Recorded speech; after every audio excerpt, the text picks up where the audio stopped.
बेताल का उड़कर पेड़ पर लौटने और राजा विक्रमादित्य का उसे दोबारा पकड़ने का सिलसिला जारी रहता है। इस बार राजा विक्रमादित्य बेताल को फिर से पेड़ से उतार कर ले जाते हैं।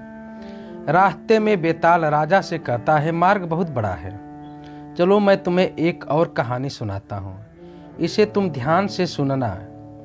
बेताल बताता है, एक समय की बात है, गौड़ नाम के देश में गुणशेखर राजा का राज हुआ करता था।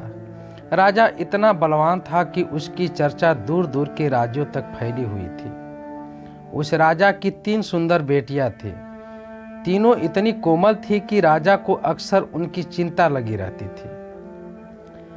राजा की सबसे बड़ी बेटी इतनी कोमल थी कि चांद के प्रकाश से ही उसके शरीर पर छाले पड़ जाते थे।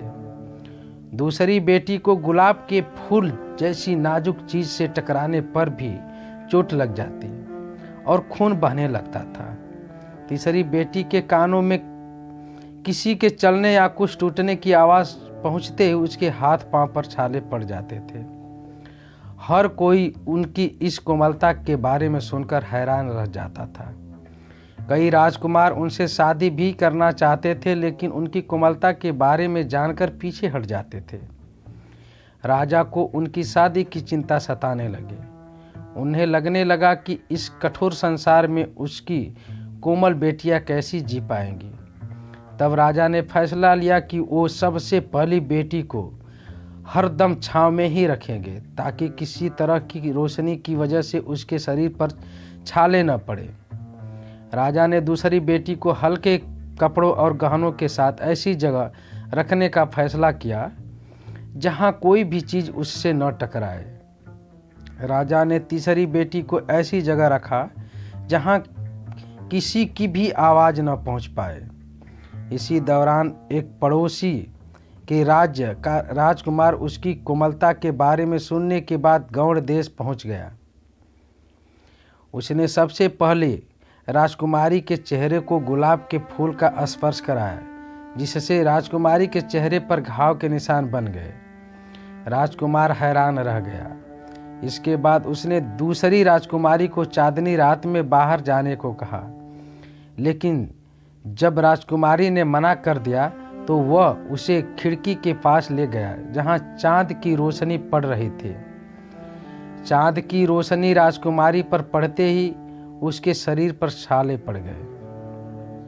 अगले दिन राजकुमार ने सभी लोगों से मसाला कूटने के लिए कहा, जिसकी आवाज सुनकर सबसे छोटी राजकुमारी बेहोश हो गई। इतनी कहानी सुनाकर बेताल एकदम चुप हो गया और राजा विक्रम से पूछा, महाराज ये बताइए कि इन तीनों राजकुमारियों में सबसे अधिक सुकुमारी और कोमल कौन सी है, और राजकुमार कौन सी राजकुमारी से विवाह करेगा। सवाल सुनने के बाद भी राजा विक्रमादित्य ने कोई जवाब नहीं दिया।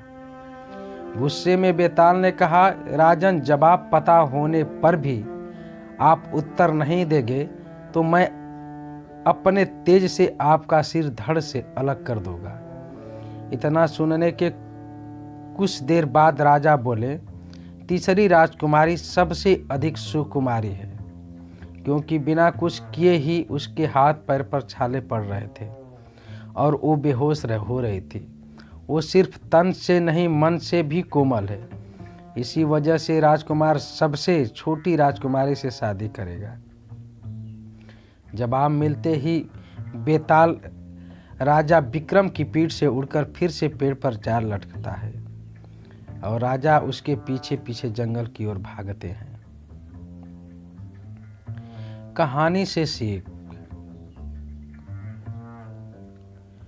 इंसान को अपना मन साफ रखना चाहिए। साफ मन वाले लोग दूसरों के दुख को पहचान लेते हैं। धन्यवाद।